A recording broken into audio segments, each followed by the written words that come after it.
Welcome, everyone, to the Parenting Lab. I'm so glad you're here. Today, I'm so excited because I have with me one of my very first clients that I worked with several years ago, and she is excited to share her story with us today. So, thank you, Tessie, for being here. Right at the beginning, why don't you just tell us a little bit about your family and how we started to work together? Okay, yes, thank you for having me. I'm Tessie. I have a husband, Dylan, who you will meet. We have a daughter who's 13 and a son that is 9.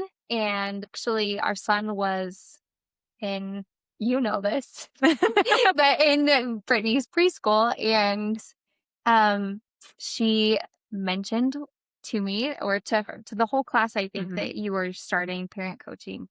And Dylan and I were actually in a spot where we really needed some help in our parenting, and I reached out and I was like, "Yes, whatever you're offering, we want." Yes. And so we not kind of, we jumped in and we did the whole thing, and it was life-changing. We did. And it was 12 weeks. Like it was Yeah. very consolidated. How did Yes. you feel about the fact that we did it so quickly? Honestly, I loved it. Like, Mhm. it was a lot. It was a lot to take in, and it kind of felt like a crash course of, like, resetting everything that I knew and felt and believed, and, like, in the best way. Mhm. That sounds scary, but it was, I said this, but it was life-changing, Mhm. and those 12 weeks were so full of information and so full of work, Mhm. but I would do it all over again in a heartbeat. Yeah. So what was it like before we started working together? Like what Oh, made you decide that this was something you were willing to do? well, so a little more backstory. I was a single mom.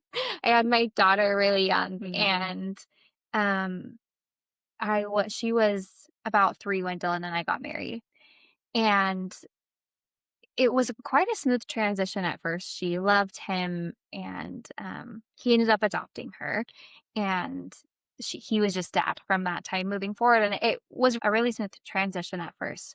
But as she started getting older, I think little wounds for me started popping up Mhm. where it was like my daughter and my husband started butting heads, and that was really hard because I wanted to protect her, but also wanted to be a united front because that's what, you're told. And so there was a lot of chaos in that aspect of just like not knowing how to navigate these moments. Like Dylan thought that I thought that he didn't love her when he got mad at her. Mhm.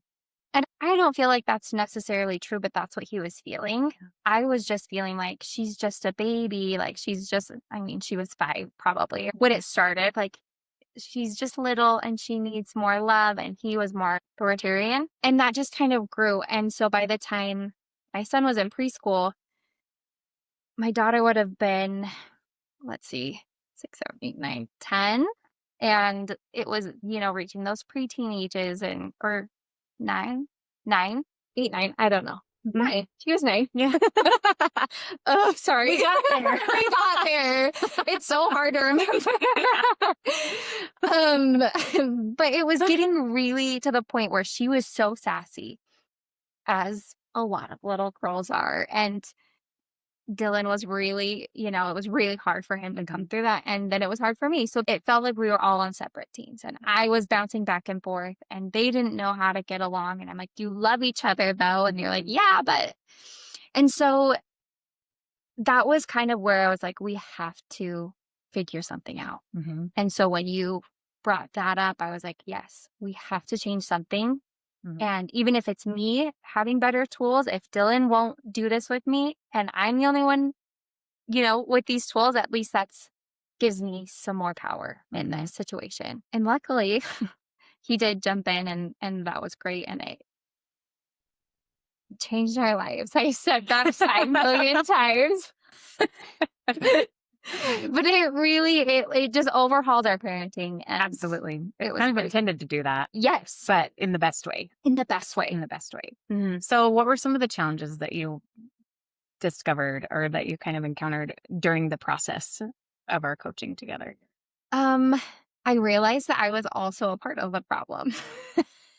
Where you kind of thought that you were just observing all of these dynamics going on, you Yeah, realized you were actually kind of contributing to it. Tell me 100%. what that looked like. Yeah, so I'm like beforehand, I remember sending like parenting things to Dylan like on Instagram and being like, this is not me being mean, but I'm like, you're doing this so wrong. Okay. I'm right, you're wrong. I'm following this, you're not, Yeah. kind of a thing. And so then when I realized like, oh, no, like I'm just letting her walk all over me, or I'm not being helpful in any of these situations either. So that was really hard to look at in the mirror and being like, oh no, like you're not perfect. Hmm. You're not perfect. Not that I don't know. Not that I thought I was perfect, but I thought I was a like I thought I was doing everything right. And it was just everybody else's problem. Hmm. Um, that was really hard for me to like look at and see because I don't know. I didn't think that I had any issues in that area. Obviously, like in other areas, I wasn't feeling perfect, but in that area, I was like, no, I'm a great mom, which I was doing the best with what I had. Um, Not trying to take that away, but it was a hard process to look at that and see that I was also a part of this dynamic Hmm. and I was going to also have to make some changes. Hmm. So, So tell me what that journey was like for you, oh, making changes. it was it was tough because I remember one conversation specifically where we talked about I don't know if I'm going to get the words right, but it was almost permissive. Like I was being just really permissive and almost like neglectful, Hmm. where I didn't want to cause more issues. So I was just like, oh, yeah, sure. Whatever you need, we're going to do it. Whatever you want. Like Hmm. very permissive and just not worrying about it, not setting boundaries, not setting guidelines. And I remember realizing kids need boundaries, kids need guidelines, and that's where they thrive. And a lot of these meltdowns are happening because that's not happening. And when I realized that, I'm like, well, okay, I'm going to have to change everything and I'm going to have to enforce more rules and do more things, not necessarily rules, but boundaries and hold on to those out of a place of love. Yeah. And so getting to like realizing like, no, this is coming from a place of love was helpful, but it was hard because, for 9 years, I was just like, it's okay, whatever you want. Mm. Like there was no boundaries. Right. Which was kind of causing a little bit of whiplash with your kids because you're saying, no, you can do whatever you want because I Mhm. want to avoid conflict. Yes. And Dylan, who was saying, no, we're going to do it this way, my way or the highway kind of thing. And Yes. so there's this very big divide, Yeah. which was very confusing for your kids because they were like, I don't know what are we doing here, Yeah, which has caused exactly. a lot of confusion for them. Yes. Yeah. So that was probably the hardest part for me Yeah. and turned out great. And obviously we still have our times, but like Sure. that was the base of creating what we have now. Hmm. Was just me realizing, no, I have to hold these boundaries for these kids so that they know, Hmm. teach them and guide them and not just let them run wild and free. Hmm. Yeah.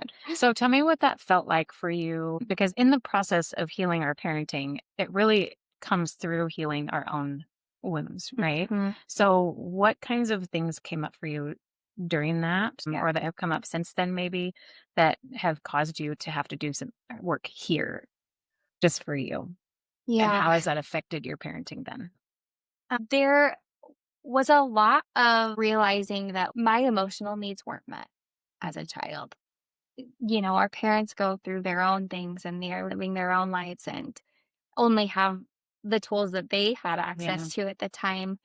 And realizing that I feel like was such a expanding thought because I think that I I was trying to like have that emotional connection with my kids by letting them do whatever they want. Like, no, you Mhm. have to love me. You can do whatever. You're not in trouble, but I'm here. I'm loving you. I'm giving you everything you want because I didn't have that attentiveness as a kid. And so I think I was overcorrecting Mhm. and trying to make their childhood exact opposite of what mine was. Like my mom worked, was a single mom, worked all the time, didn't have a ton of energy for us at the end of the night. And I'm like, no, I'm not going to work and I'm going to give you everything and you're going to be my whole world.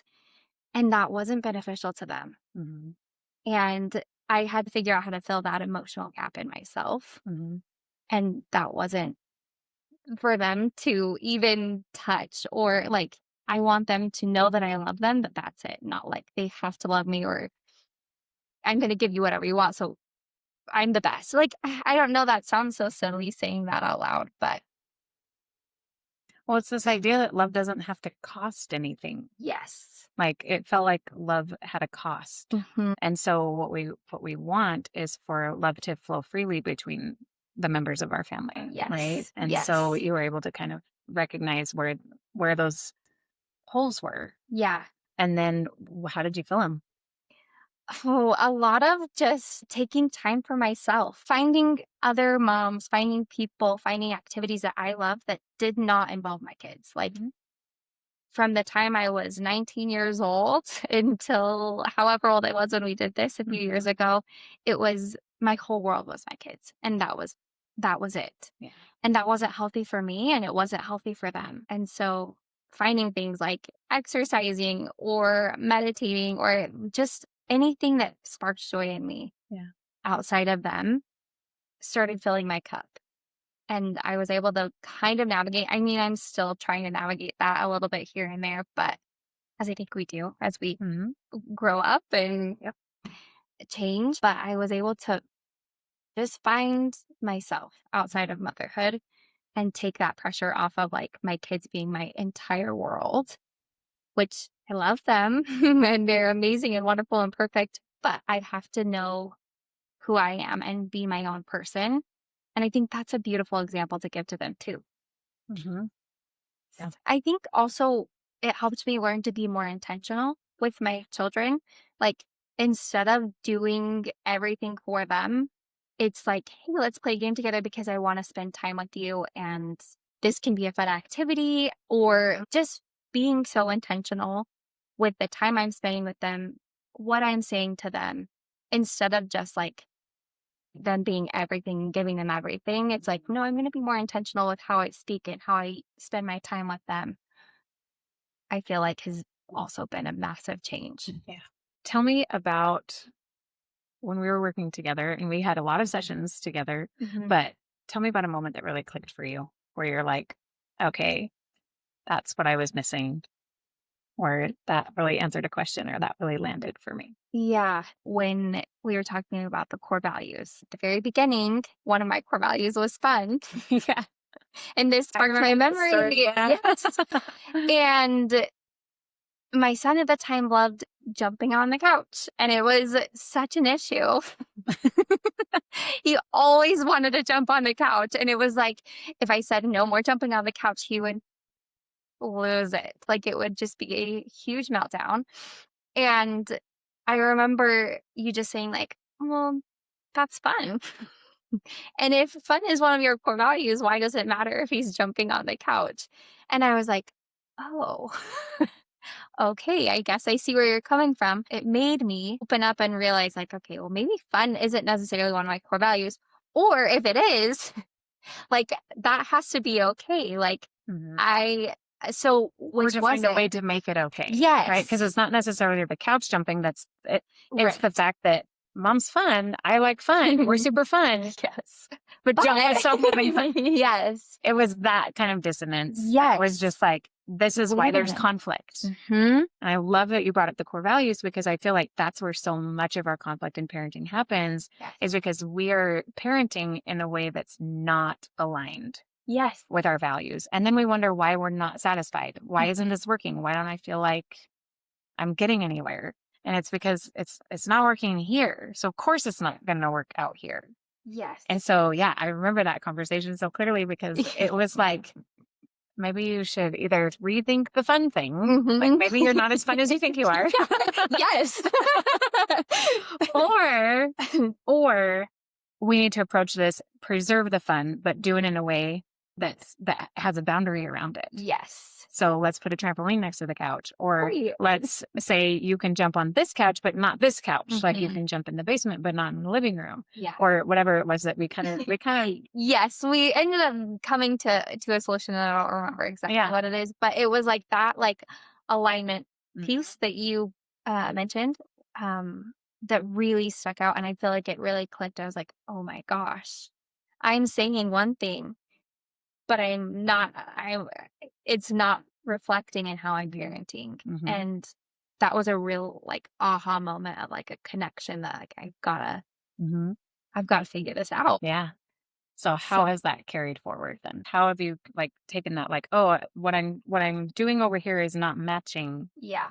what I'm thinking over here." So has that carried forward into the rest of your parenting? Yeah, I think that, like, the alignment piece specifically has appeared even more as my daughter has gotten older Mhm. and her teenagers specifically. There are so many things that I thought that I was going to care about that I am more like, as long as you're safe and I know what you're doing and the communication's open, that has been such a huge piece of we're aligned in our values, in being safe, being, I have all these different things that I hope for her. Mhm. And my son too. It goes across the board, but it's a lot easier for me to let go of the outcome of Mhm. what choices she makes or like grades. When grades come home, it's like, okay, but are you doing your best? Yeah. Are you, doing the things, following the boundaries that we've set? Like, yes, yes, yes. Okay, then that's okay. You gotta see, like, Mhm. that's okay, and I was nervous as she went into middle school. I'm like, how are we gonna handle these grades? Yeah. I feel like that's such a big thing that, like, I was nervous to handle, and we're doing really great, and I feel like that alignment piece has helped with 15 years specifically. When you're thinking about, especially with teenagers, and we think that we have to discipline teenagers, right? Like, Mhm. how are we going to discipline them when things go wrong? So she gets a bad grade. What are we going to do about it? Yes. Or she comes home late from the party. What are we going to do about it? Yeah. And when we're speaking from a sense of values, then it makes this quote unquote discipline part Yes. so much easier because you're enforcing those boundaries Mhm. from a place of alignment to the value. Yes. So it's not behavior, Yes. it's the fact that this behavior doesn't align with our values. It Yes. doesn't align with your values, it doesn't align with my values as a parent, Mhm. our family values, and so now we have a problem. Yeah. And what are we gonna do then to bring this back into alignment? Mhm. That's what we learned from the core values Yes. conversation, Right. because if we don't know what those values are, how are we ever gonna get our kids to buy into it? Yeah. And to respect what we're saying, because saying, "I want you to be safe," Yeah. feels so much different than Yes. "because I said so." Yes. It 100%. lands completely differently. It But if does. we don't know that we care about safety, and if Yeah. our kids don't know that it's safety that's the problem, Mhm. then they're never gonna buy into that, Yeah. because they're gonna just think, "I don't care what you said, Right. but I do care that you want me to be safe because I Yes. know that." Mhm. Right? So many conversations with my own children have always come back down to that. Yeah. Like, I don't agree with what you're saying, but I know where you're coming from because I know that's what you value. And Yes. so this isn't retribution, this isn't punishment, this is a realignment. And Mhm. I think that part makes it so much more accessible and Yes. preserves that relationship. Yeah. I could not agree more. Yeah. And yeah, the discipline of it all is like, Mhm. it's just so cohesive because we're all on the same page and we know, just like you said, they know my values, our family core values. And it's like, okay, Yeah. we've talked about this already. Yes. You know what to expect. I know what to expect. And it's just so much smoother Yeah. when that is put in place. Yeah. Yeah. I love it. Okay. What would you say are some of the biggest takeaways that have carried over into your parenting Mhm. from our experience working together? Yeah. What did you take away from that experience and how has it made an impact? Oh, it just opened my eyes to so many different things just in like reflecting on myself and the things like my childhood wounds that I was projecting on my kids or into my parenting and realizing that truly it's not my kids that are the problem. Hmm. And I think that has really helped me reflect on like all aspects of life. Like, where can I take accountability? Where can I do what I do my part in making sure I am aligned with what's happening all around me.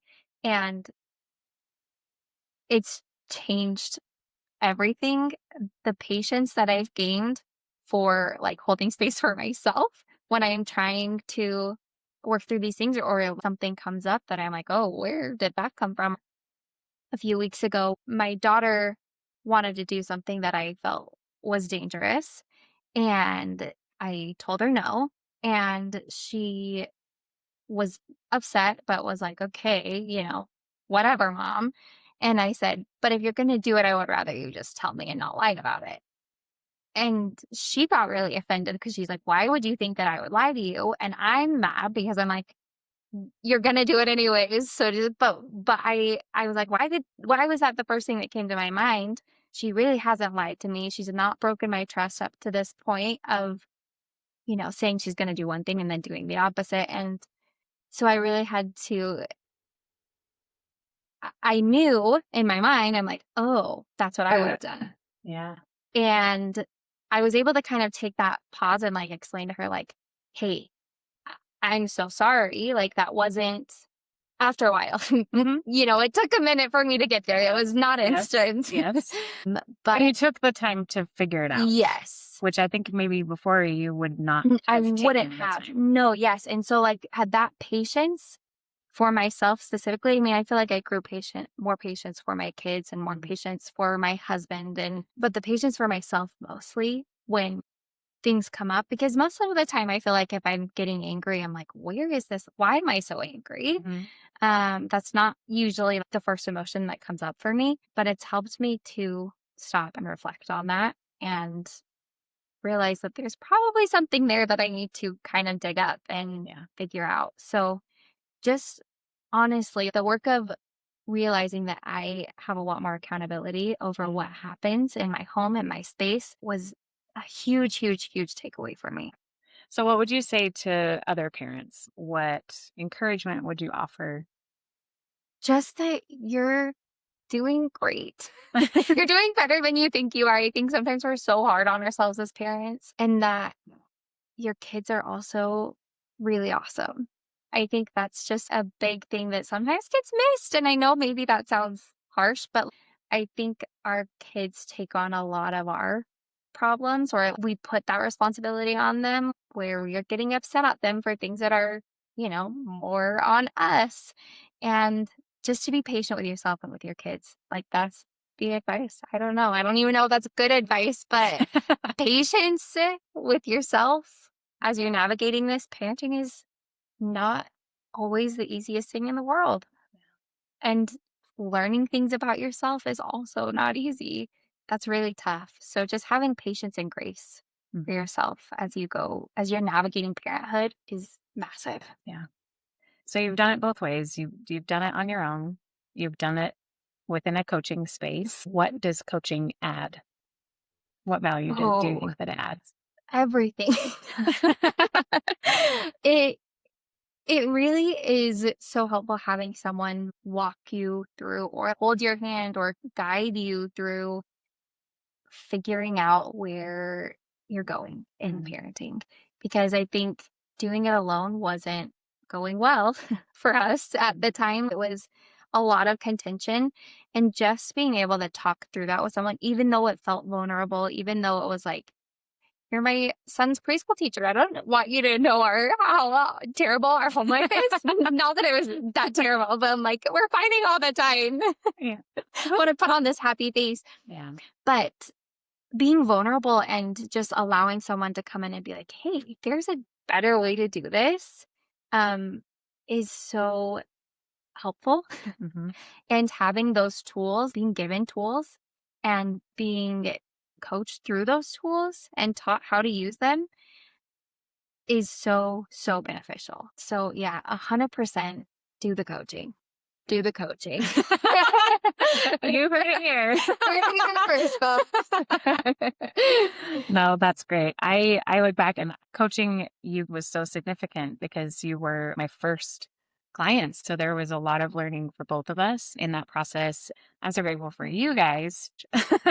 We're so grateful for you. You're like, she knows everything we need. We're just tapping into our gifts, right? Yeah. Right? We're landing. So is there anything else that you want to add? No, just Okay. thank you. Thank you for truly changing our lives. Like the trajectory of our entire family unit was shifted in the best way possible working with you. Yeah.